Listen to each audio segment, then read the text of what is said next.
Some people love avocados, while others don't, and probably for good reason. There's actually a scientifically backed reason to eat it. It's not just a trendy food, but a type of functional food that has a positive impact on your health. It's no coincidence that Kim Kardashian has openly said she uses avocado face masks and that it's actually part of her beauty routine. Even Mark Zuckerberg, during his year of personal challenges when he tried to eat only meat, still kept avocado in his diet.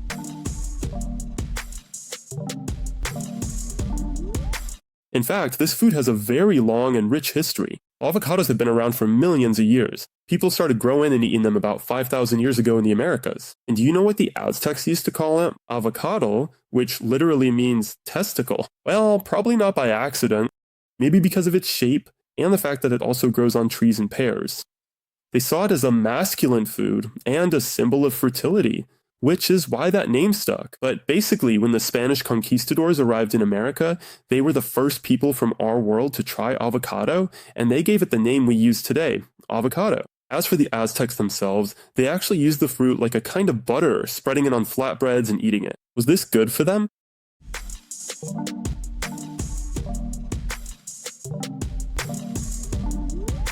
Avocado is basically a champion when it comes to monounsaturated fat content, especially oleic acid. That's the same acid found in olive oil, and olive oil became famous because of its oleic acid, and scientific studies back this up.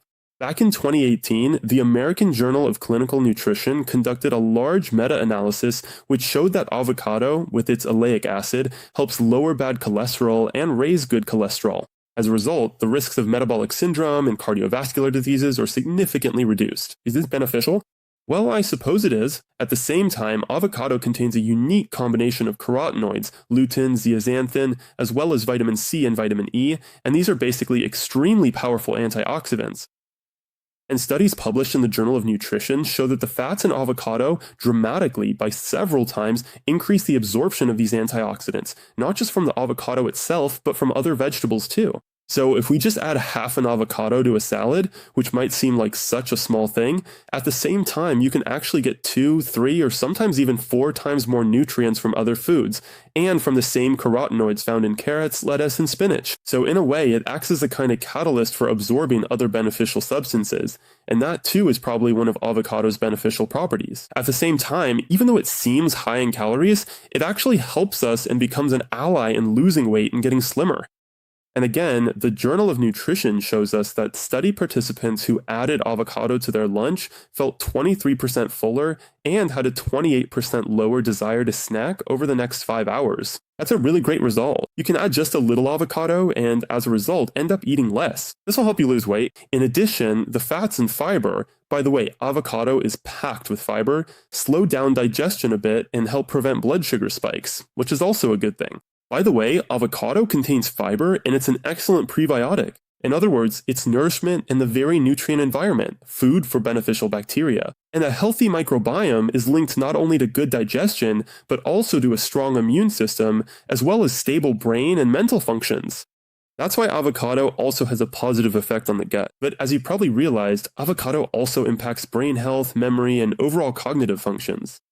There have even been studies showing that thanks to the vitamin E and lutein in avocado, thinking processes improve in older adults and the risk of Alzheimer's disease goes down.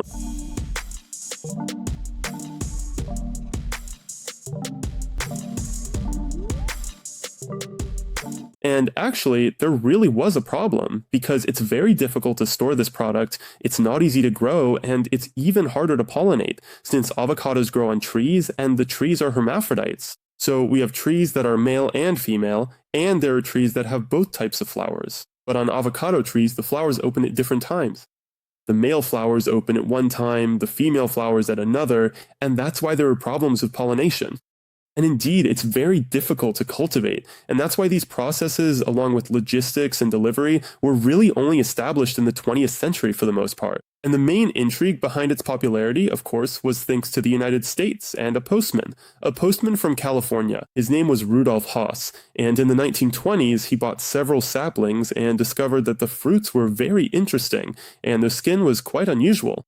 And that's why the first variety, which today makes up about 80% of all avocados in the world, is the Haas variety, named after him. He was, by the way, the first person in history to patent a plant. That has never happened again. They just went ahead and patented a plant.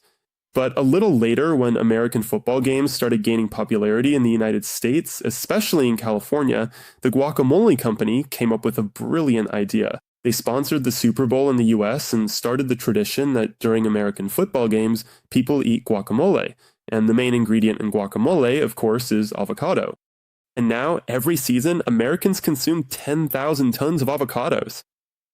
And then the healthy eating trend took off when, in the 2000s, science basically changed its stance on fats, and unsaturated or healthy fats came into the spotlight, with avocado actually becoming the ideal source for them.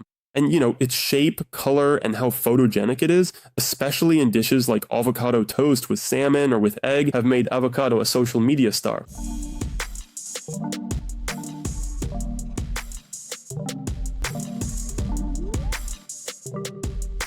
It has a lot of effects. For example, some of these effects have been tested on people, while others have only been studied in laboratory settings. For instance, in lab conditions, it's been shown that avocado extract, if you isolate the extract, can protect the skin from ultraviolet radiation and reduce inflammation. That's why avocado is so often used specifically in creams, ointments, or masks. So it's not just some kind of folk wisdom, but also a scientifically proven practice. Can it help with vision? Yes, because avocado contains lutein and zeaxanthin, which basically work like internal sunglasses, filtering out harmful blue light from device screens.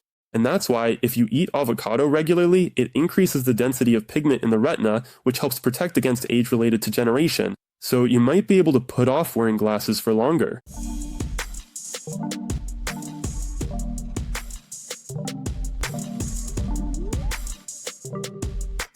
But then, if there are so many benefits, there must also be some downsides to avocado. And just like any other product, it has its drawbacks. And when it comes to avocado, the main one is, of course, its high calorie content, because one average avocado contains about 250 to 300 calories, and if you don't keep track, you can easily go over your daily calorie limit and gain extra weight. That's why, in general, the recommended serving is half an avocado a day, or even a little less. Are there any other risks? Well, there are risks associated with allergies. Why is allergy rarely talked about at all?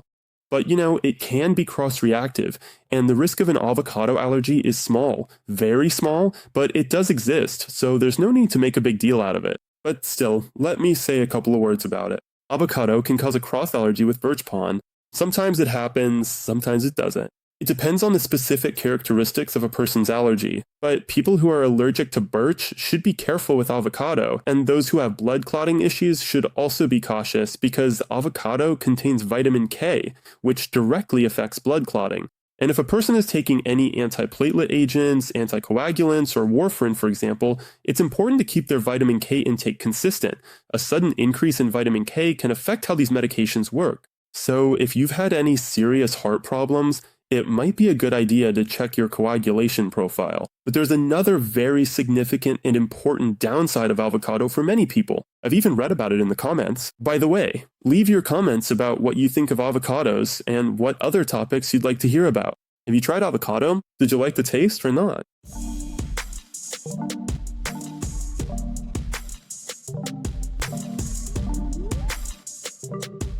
Luckily, no food is irreplaceable, and if you want to get a similar effect, you can turn to some more affordable alternatives. Of course, it's unlikely you'll be able to fully replicate the unique profile of avocado, but it's definitely possible to find an alternative or substitute that matches its key characteristics. For example, to replace healthy fats and for spreading, since a lot of people enjoy that, you can use nut butters like almond, cashew, or peanut butter, though peanut butter is also quite allergenic. Or you could use sesame paste or urbec. These are good sources of monounsaturated fats and vitamin E. At the same time, many of the seeds used to make these spreads are rich in calcium and are also quite beneficial. As a last resort, you can replace these healthy fats with olive oil, which is a great source of oleic acid. But in reality, oil doesn't contain fiber. Nut butters do have fiber, but unfortunately, oil does not. Nevertheless, it can still be used. Other seeds are also suitable, for example, chia seeds, flax seeds, sunflower seeds, and pumpkin seeds. They also contain a lot of fiber and are rich in healthy omega-3s.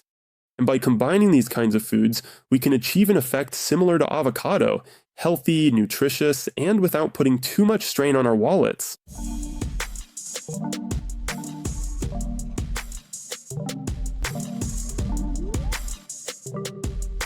So what should we ultimately do about avocados? Overall, the scientific consensus is this. For the vast majority of people, avocado is a valuable, healthy, and nutritious food with significant benefits and no risks or harm. So eat avocados for your heart, brain, eyes, intestines, and even a little for your liver, and pair them with other vegetables to get the most benefit. But just remember not to overeat avocados either, so keep an eye on your portion size. Half an avocado a day is an excellent option and a great choice. And don't forget to leave a comment about what you think of avocados. I'll definitely read them. Subscribe to the channel and share this video with everyone who loves avocados. Now, they'll eat it with a different feeling, getting even more benefits, not just from the nutrients that are good for their health, but also from a moral benefit, feeling relieved that they're doing something good for their body. And that'll be wonderful news for them. And now it's time for us to say goodbye for a little while. I'll record a new video for you soon. See you soon. Bye-bye.